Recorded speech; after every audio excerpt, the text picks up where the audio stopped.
Shut up and sit down. चलिए आइए अब हम लोग देखते हैं 8.12 सम अनहेल्दी ट्रेंड्स, कुछ चिंताजनक रुझान. Though growth of language newspaper is a welcome sign, there are also some areas of concern. यद्यपि भाषाई अखबारों का विकास स्वागत योग्य है, फिर भी कुछ बातें चिंता का विषय हैं. This is because intense and fierce competition often results in unhealthy practices. यह इसलिए है कि कलाकाट और भयावह स्पर्धा के परिणाम स्वरूप कुछ अस्वीकार्य अभ्यास जन्म लेते हैं. One such practice is predatory price wars. एक ऐसा ही अभ्यास है कि एक दूसरे को खा जाने वाला मूल्य युद्ध. One newspaper reduces the price resulting in an increase of its circulation. एक अखबार मूल्य घटाता है तथा उसकी प्रसार संख्या बढ़ जाती है.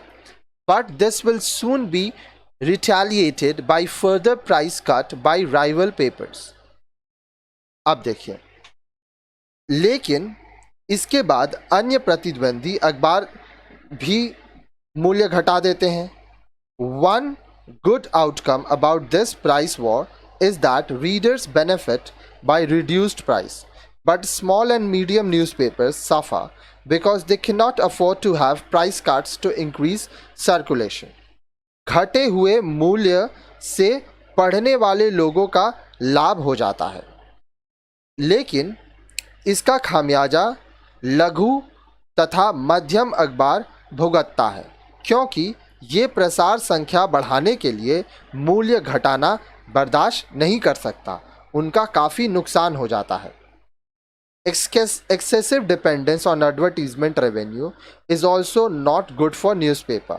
विज्ञापन से जो पैसा आता है, इस पर अत्यधिक निर्भरता भी अखबारों के लिए अच्छा लक्षण नहीं है. Government advertisements account for more than 50% of all advertisement in Indian papers. भारतीय अखबारों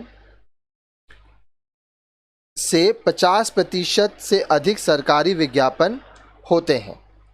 This monetary incentive makes newspapers to limit criticism of the government policies. अब ये जो पैसा मिलता है, यह धन प्रोत्साहन समाचार पत्रों को सरकारी नीतियों की आलोचना न करने को बाध्य करता है, क्योंकि सरकार से ही पैसा मिल रहा है, उनके ही खिलाफ बोलेंगे तो प्रॉब्लम होगा. Cut throat competition is also a threat to journalistic norms and values. अब देखिए, गला काट स्पर्धा पत्रकारिता के मूल्यों तथा नियमों के लिए भी घातक है. There are instances of media excesses and media trial, fake sting operations, criminal trespassing of privacy, glamorization of criminals and mafia dons, promotion of hatred among communities and inflaming of raw emotions. Media की अति या media द्वारा trial के अनेक उदाहरण मिलते हैं. इसी प्रकार फर्जी स्टिंग ऑपरेशन, निजता का आपराधिक अतिलंघन, अपराधियों तथा माफिया डॉनों को गौरवान्वित करने वाला उनका नाम लोगों तक पहुंचाने का काम, समुदायों के बीच द्वेष बढ़ाना और गलत भावनाओं को प्रेरित करना कुछ अन्य चिंताजनक पक्ष हैं. Media houses also resort to mud slinging through advertisement to show that their publication is superior and the products of rivals are inferior. Media संगठन भी विज्ञापनों के माध्यम से एक दूसरे पर कीचड़ उछालते रहते हैं, यह दिखाने के लिए कि उनका प्रकाशन सबसे अच्छा है और प्रतिद्वंदी का उत्पाद बहुत ही निम्न स्तर का है.